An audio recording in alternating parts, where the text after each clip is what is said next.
Food is life. We all know that. Yet, a lot of us don't have the resources to be properly nourished nowadays.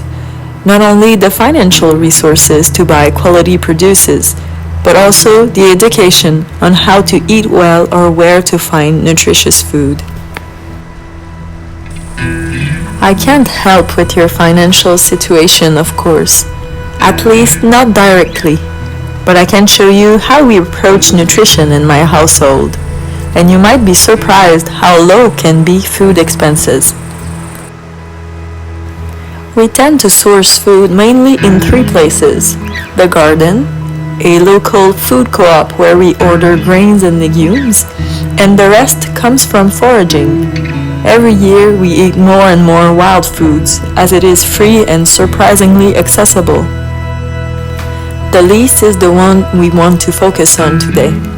I invite you to enjoy our friend Roxane playing her cello while we walk you through some things we forage on a daily basis. Okay.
Now that we had a great time foraging, it's time for the best part, the meal.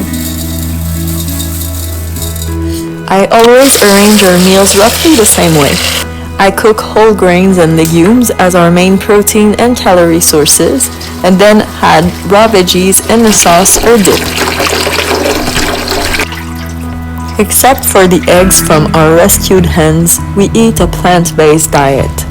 We also found that eating simple foods is what makes us feel the best, and we naturally drifted away from processed food as we grow to love the taste of natural food.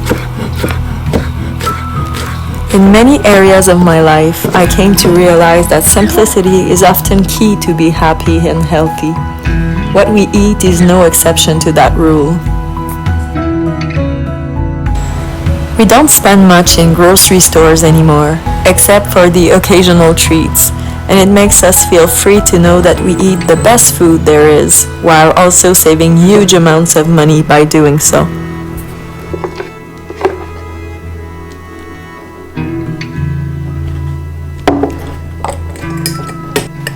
Our goal with this video isn't to lecture you on the importance of eating well, or the environmental cost of meat, or to make you feel bad about your grocery bill.